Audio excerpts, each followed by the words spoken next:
Alan, magandang umaga sa iyo. Ano ang latest dyan sa Sarangani at paano tinutugunan ang pangangailangan ng mga residente dyan, Alan? Yes, Ani, magandang umaga sa ating mga kasambahay. Nandito ako ngayon, Ani, sa Malapatan, Sarangani. Katabing bayan ito ng Aglan. Dito natin ginawa ang pagsiset up para magkaroon tayo ng maayos na komunikasyon. Dito kasi sa Glan, sa bayan ng Glan, Ani, hanggang ngayon ay hirap pa rin sa communication. Wala pa rin signal ang mga mobile network, maging ang supply ng kuryente pahirapan pa rin. Ngayong araw o ngayong umaga, aalamin natin kung passable na ang daan dito sa bahagi ng Kapatan Road patungong poblasyon dahil kahapon, Ani, base na rin sa naging pahayag ng ilang opisyal ng Glan Sarangani, gagawin nila ng magdamag ang clearing operation sa mga gumuhong lupa at mga kalsada dahil na rin sa lakas ng impact ng lindol na naranasan dito sa Mindanao. Ani, patuloy ang panawagan ng opisyal ng Glan Sarangani sa national government na madaliin ang pagpapadala ng karagdagang tulong sa mga residenteng matinding naapektuhan ng lindol. Narito ang payag ni Vice Mayor Victor James Yap Jr. ng Glan Sarangani. Sana masilip nyo kami dito sa Glan. No? Kami nang nasa dulo-dulo ng mapa ng Pilipinas, Municipality of Glan Sarangani. Nasalanta kami ng napalakas na lindol, so kailangan kami ng tulong. Yung munisipyo namin, wala na, sira na. So yung mga tao namin, marami pa masyadong kailangan na tulong. Ngayon nga, marami pang masyadong hindi nakuha ng mga bangkay ng mga nasalanta ng landslide, natabunan. So marami pa sir. Wala pa tayong nakukuha ng mga tao na natabunan ng landslide kasi inuna muna natin yung mga daanan na makadaan kasi yung iba, emergency cases, yung may mga sakit, hindi mapadaan. So marami pa sir. Masyado yung mga natabunan.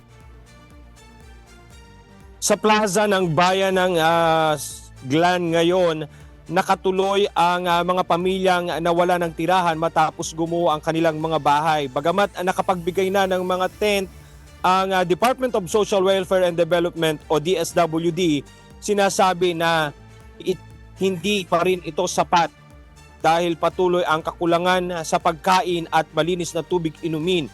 Si Noraline Tribunalo, isa sa mga evacuee, ay wala ng bahay na mababalikan matapos maguho ang kanilang tahanan. So ngayon wala na talaga kaming pera, wala na namin makain. Kaya nagpunta na lang kami dito, ng tulong. Ani, kahit naman ang ilang residenteng hindi lumikas tulad ni Julie Magsanay o Masagnay, ay umaasa rin sa ayudang mula sa pamahalaan. May lang lista sir, pero wala pa man na matag. Ayon kay Vice Mayor Victor James Yap Jr., pagkain, tubig inumin at gatas para sa mga bata ang pinaka matinding pangangailangan ng kanilang bayan sa ngayon. Kasi problema, pagkain, tubig, so mga gatas ng mga bata yung nasa mga barangay, paubos na rin mga stocks dito sa palengke natin. Sobrang dami na namimili. So I hope sir magiging okay rin soon. Hanggang ngayon kasi, Ani, ay hirap pa rin makapasok sa Glan ang malalaking volume ng tulong dahil sa mga nasirang kalsada at tulay na dulot ng lindol. Kahapon, isang chopper ang dumating na may sakay ng mga rescuer at ilang kahon ng mineral water. Agad itong ipinamahagi sa mga residente, subalit dahil sa matinding pangangailangan, bahagyang nagkagulo ang ilan sa pagkuha ng supply ng tubig. Samantala, nakikipag-ugnayan na ang LGU sa Philippine Coast Guard, Philippine Navy at ilang pribadong grupo upang magamit ang mga sasakyang pandagat sa paghahatid ng karagdagan ng tulong sa mga apektadong komunidad. At maliban doon, Ani, ay nauna na nga ring nakapagpahayag at nakapagdeklara ng state of calamity ang Glan Sarangani para magamit agad ang Quick Response Fund para sa clearing operation at pag-aayos ng mga nasirang kalsada para maging tuloy-tuloy ang pagpasok ng tulong mula sa provincial, national government para sa mga kapektadong pamilya dito sa bayan ng Glan, Sarangani. Ani.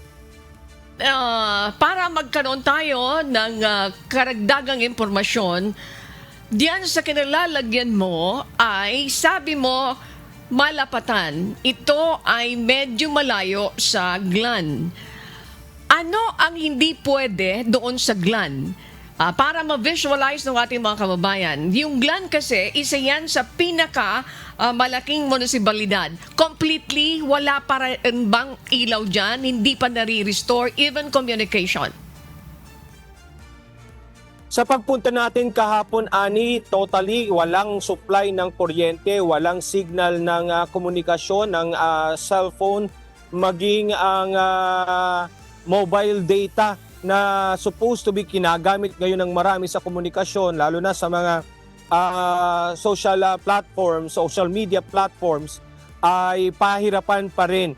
At pagdating naman, Ani, sa transportasyon, ay aalamin natin kung possible na dahil base na rin nga sa naging pahayag ni Vice Mayor Victor James Yap, ay gagawin nila ang lahat ng paraan sa buong magdamag para maging passable na sa mga light vehicles ang kalsada, maging ang mga bumagsak na tulay. Paalala lang, Ani, siguro sa mga magpapahatid pa ng tulong, tanging light vehicles lamang ang makakadaan dahil partikular na lalo dito sa naputol na tulay sa may Sapu Masla, ang ginawa lang ng Provincial Disaster Risk Reduction and Management Office maging ng Department of Public Works and Highways ay backfilling o yung pagtatabo ng lupa para makadaan itong mga light vehicles maging ang mga motor na ginagamit na transportasyon ng mga kababayan natin patungong Glan. Bakit kita tinatawagan ay tinatanong kung bakit ka nandiyan dyan sa lugar na yan. Because you mentioned na yung Glan ay completely walang communication, wala din pong ilaw. Dyan sa lugar na kinilalagyan mo, at least kahit paano may nakakakuha ka ng komunikasyon, tama? May ilaw na rin po ba dyan sa lugar na yan?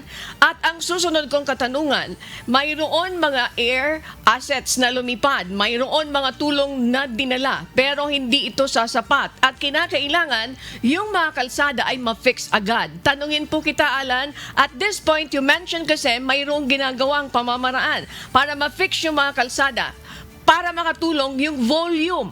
Maraming tulong na papasok niyan sa lugar na yan na tinamaan ng napakalakas na lindol. That's the epicenter of the earthquake. Aalamin ko sa inyo, right now, ilang porsyento ang gumagawa diyan sa mga nasirang tulay na yan base doon sa mga impormasyon na nakuha mo a while ago from the Office of the Vice Mayor?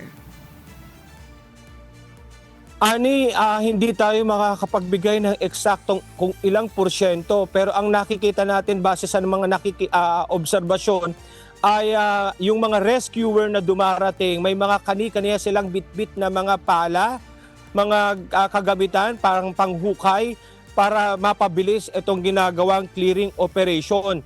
At para makarating itong nakita nating o nadat na nating mga rescuer na dumating, ay gumamit pa sila ng air asset.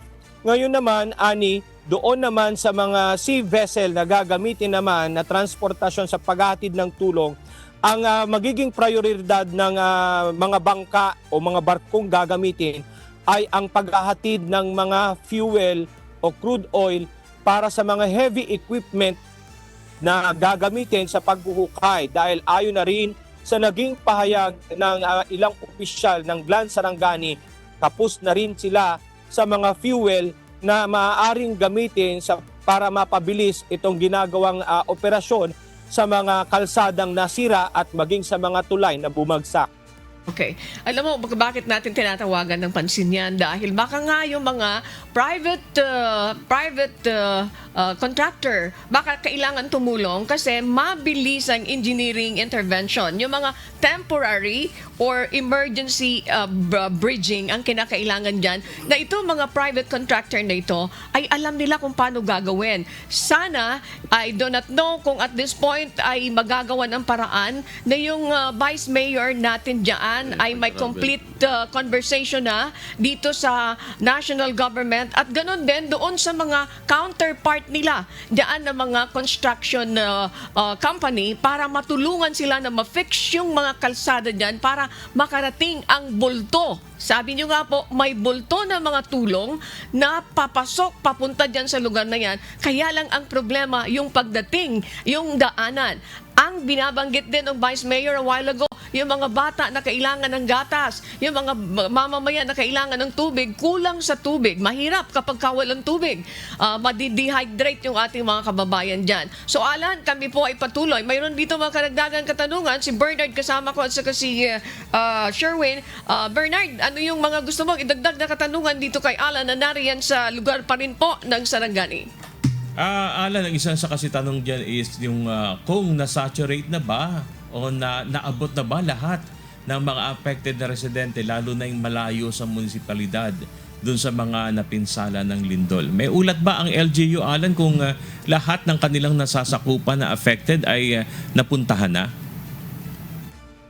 Sa initial naging pahayag ni Vice Mayor Victor James Yap, Bernard, hindi pa nila nasasaturate lahat.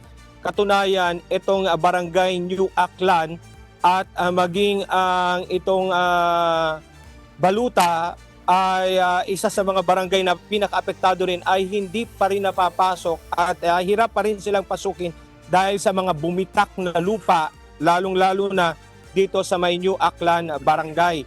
At kaya ay ganoon na lamang, Bernard, ang panawagan ng local government unit ng GLAN dahil nga sa hirap pa rin silang sa mga movement na maaaring gawin, lalong-lalo na sa mga rescue operations sa mga apektadong residente ng naturang bayan.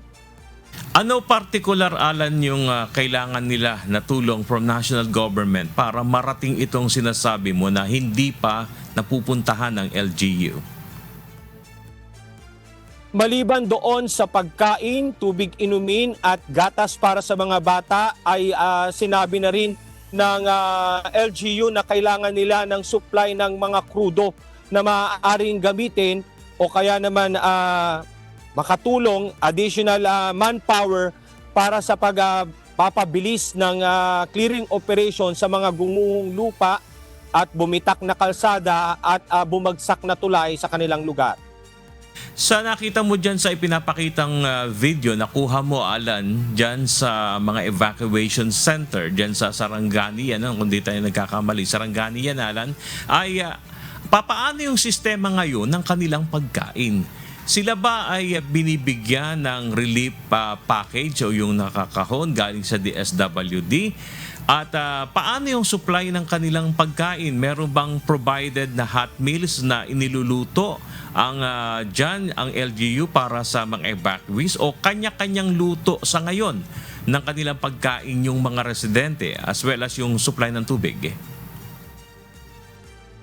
Bernard, may initial na ibinigay ang DSWD sa mga apektadong residente, lalong-lalo na itong mga kababayan natin na nasa plaza na ginawang tent areas ng local government unit. Pero maliban doon, wala pa silang natatanggap ng karagdagang tulong.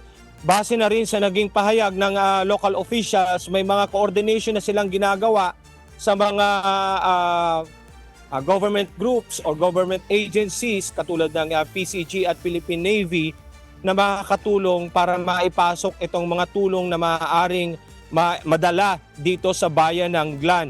At sinasabi nga rin ng local officials na isolated ang bayan ng GLAN, talagang paubos na ang kanilang supply at paubos na kanilang supply, wala na rin nakakapasok pa sa kanilang lugar dahil nga sa epekto ng pagguho ng mga kalsada at tulay sa madadaanan papasok dito sa naturang bayan, Bernard. Salamat sa impormasyon na yan, Alan, at kaya natin yan natanong ay para matulungan natin yung ating mga kababayan dyan at yung LGU para maiparating sa national government and even, gaya ang sinasabi ni Annie, dun sa mga private institutions na mga gusto na tumulong sa ating mga kababayan. Maraming salamat, Alan. Ingat-ingat kayo dyan mula dyan sa Sarangani Province.